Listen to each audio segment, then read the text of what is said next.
Hi everyone, it's Hannah Ross. Welcome back to my channel. And TikTok certainly did not make me do it. TikTok did not make me buy it. And that is because I actually don't have any social media except for YouTube, of course. I don't have Twitter, I don't have Snapchat, I don't have Facebook, I don't have Instagram. What else is there? Oh, I don't have TikTok. Right, the whole title of this video, I don't have TikTok. And that has not always been the case in the past, and it might not even always be the case in the future, but it is right for me right now. And I'm going to tell you why. The fact of the matter is, it's a little bit embarrassing to say, but I am nearing 30 years old, and I am still nowhere near mature enough to use social media properly. And again, I stress this in my video titled The Evil Side of Minimalism. I'll link that up in the cards if you haven't seen that one already. But I'm not saying that social media is bad. That's not the reason why I don't have it. Social media is not inherently bad, nor is it inherently good. It's the same thing with minimalism. It's the same thing with credit cards. It is simply a tool. You can of course use social media in an extremely healthy way and for the good. And on the flip side, you can use social media in a really unhealthy way, and there can be a lot of negativity surrounding social media. And as with many decisions in my life, I looked at the positives, I looked at the pros, I looked at the negative, I looked at the cons. And in this instance, with regards to social media, the list of cons so far outweighed that tiny list of pros just for me. And I want to go through some of those factors, some of those reasons why I do not have social media in my life right now. And the first one for me was lack of being present, lack of presentness. Can you say that? I don't know. So I struggle on a good day to be present. It's something I've dealt with my entire life. My mind is constantly in the future and it's constantly in the past. I have to be so intentional to be within the present moment. It is like trying to swim in a current that's going against you. So for those brief years that I did have Instagram in particular, I actually found myself being even further distanced from the present moment, from what was actually happening. If I was on a hike, it's like, what photo am I going to take? Or how can I capture this so that it looks nice on my stories? There was always something in the back of my mind that caused me to detach from what was happening, from the present moment, to be able to try to show the world what was happening in the present moment. It just didn't make sense for me. As someone who really understands this weakness in myself, social media just brought out the worst sides of it. And I want, again, to bring myself to a place where I am more present, and I have a lot of activities throughout the day that I have structured in order to do so. But again, it is an uphill battle, and social media was not helping. The next thing I want to talk about is this keeping up with the Joneses mentality. I'm not even someone who is particularly afflicted by this type of mentality. I do my own thing, I go my own way, I live my life the way that I want to. I face a lot of criticism for it sometimes, especially in the minimalism department. And I don't typically feel the need to keep up with what other people are doing, to keep up this like perfect looking little life. And I actually found myself when I had social media, and Instagram in particular, for some reason, Instagram and I just didn't get along so well. I found myself falling into these lines of thinking from time to time. You know, oh, maybe I do need this certain item, or maybe this car would be nice to have. Even me, someone who was quite, not opposed to that, but certainly willing to stand firm in my beliefs in the way that I live my life, even I fell victim to this keeping up with the Joneses mentality. So there was something good in me, a positive quality, and I noticed it kind of deteriorating with the influx of social media on my life. So I just decided that that again was a, big con, not something that was positive for me whatsoever. Next up is something you probably have not heard in these types of videos. I don't even know if these types of videos are popular. I have no idea. I just came up with this in my brain and I was like, it's on my heart and I need to share it. And that is dealing with dissenting opinions. I have a very bad tendency to see what someone writes and almost start to put them in a box. And that I do not advocate for. It is not good. I don't recommend it. and I don't think it's a healthy way to interact with people. And I don't even really know why I started off with dissenting opinions, because it's also the flip side of it too. It's people that I agree with. I put them in a box as well, and that is just not okay in my opinion. I don't think that we should look at human beings in that capacity. I want to accept people into a, warm conversation based on who they show up as, based on who they are, based on what I am seeing organically in front of me. And I'm just not quite there yet, I guess, in my personal development to be able to do that while social media is in my life. All right, it's starting to rain pretty heavily outside. I don't know if you guys can hear that or not. For me, I think it's beautiful. I'm not quite sure how it's getting picked up on audio, but I just have like the most gorgeous scenery outside me right now.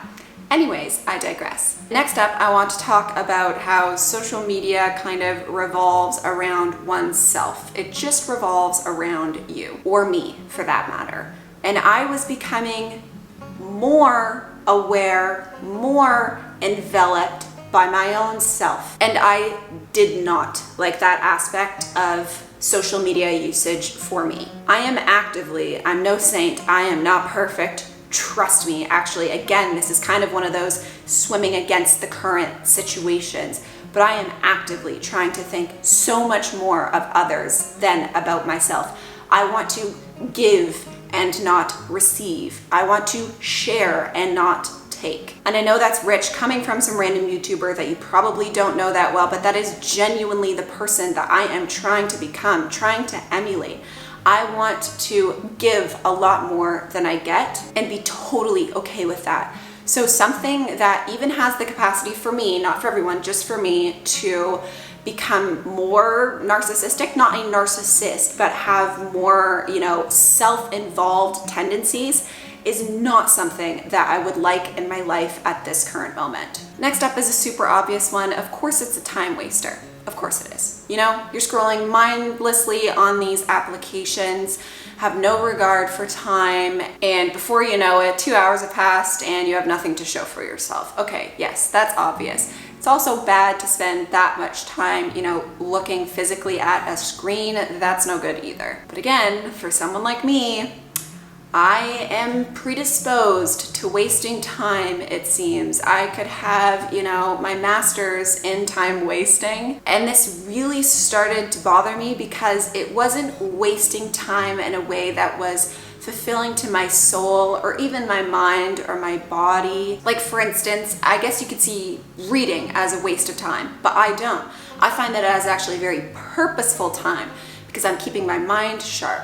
Whereas with social media, I just found that it truly was like a time suck and I wasn't getting uplifted in any way. So it was really just a drain on the old battery. The next factor I want to discuss is vanity.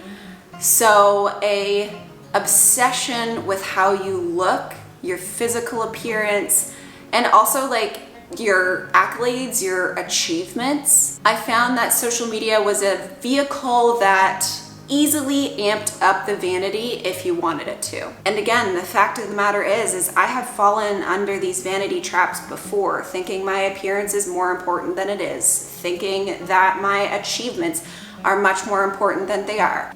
People who really want to connect with you want to do so because of your kindness, of your sensitivity, of your compassion, your patience, your humor, your humility, not because of the way that you look that day. And this is not to say that taking care of your appearance is bad, or wearing makeup is bad, or dyeing your hair is bad, or being proud of your accomplishments and achievements is bad. No. What I'm trying to say is I put too much weight on the wrong things. Too much weight on my looks, too much weight on my career, too much weight on my achievements, and not enough on those positive qualities that make people truly connect with you, that make people, fall in love with you. And social media just put that on a treadmill for me, made that go way faster. So again, that was one thing that I noticed when using social media that I wasn't loving within myself. Another factor is comparison. Of course, we have all been down this road before. Comparison is the thief of joy. Now, similar to the Keeping Up with the Joneses story, I'm not someone who tends to compare very easily. I have many other things that I struggle with, but comparison isn't one that really takes hold of me very often. But again, I still noticed with social media, at least for me, I found myself comparing more frequently than I would have liked. If these thoughts never even used to skate through my mind, they certainly were now. Even if it was, at not too rapid of a pace, I still had something, which again, I saw as a positive quality within me, start to slowly decline as I used social media more and more and more. And in particular, I found Instagram was the worst culprit for me. So again, that was another factor that just left an uneasy feeling in my stomach and made me not want to invest my time very much in social media. Another decently significant factor for me was I felt like I had to remain connected to people who with otherwise I would have naturally drifted away from. And I don't mean this in a bad way or that I didn't like these individuals. Many of them I forged,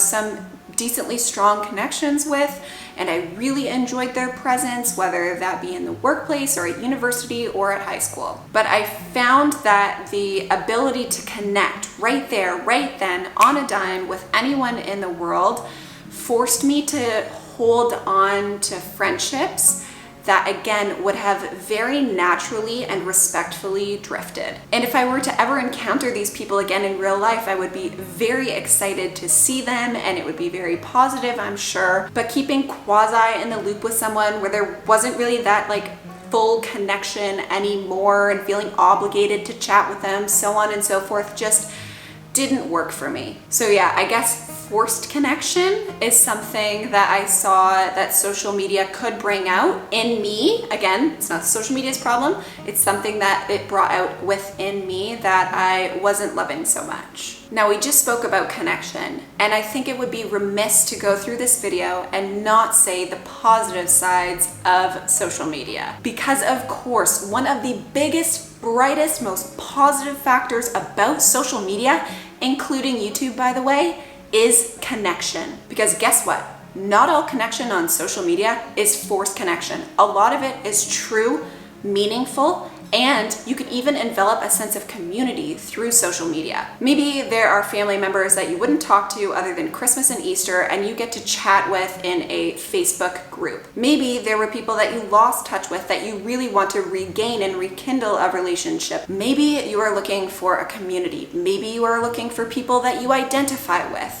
Social media and connection and community is such a wonderful positive. And of course, it's absolutely wild that at a click of a button, people can rally together behind common good, like a charity campaign or something like that. That's an incredible positive as well that comes from social media and having this interconnected world. It's also fantastic from a business perspective. You can share your product, share your message, and advertise on these platforms. Like I said, I am not saying that social media is bad. There are huge positives, huge good that can be done from social media, but I am just not at a place quite yet where I am ready to bring social media and all of the bad and good things that it draws out in me into my life. And I can't get through all these factors without relating it back to minimalism. Minimalism is, of course, living with less, and by deleting these accounts, I was significantly reducing my digital clutter. But minimalism is also about living intentionally and living mindfully. And as I mentioned with those previous factors, I found social media made me less intentional and less mindful in general. And because I value minimalism, the fact that social media stood as a stark comparison to some of these values was just another thing in my brain, just another bell that went off, alerting me to the fact that social media was not doing me any favors at this point in my life. So I know that this was a different type of video, but like I said, it was heavy on my heart and I wanted to share why, not only to give an explanation as to why I don't have social media right now, but also to not vilify social media and to understand that the power is all within oneself and one's mind. So thank you so much for clicking on this video. If you did like it, give it a like. If you like me, if you like my content in general here on my channel, then definitely consider subscribing. All right, everyone, bye for now, and I really hope to catch you in my next minimalism video. Bye!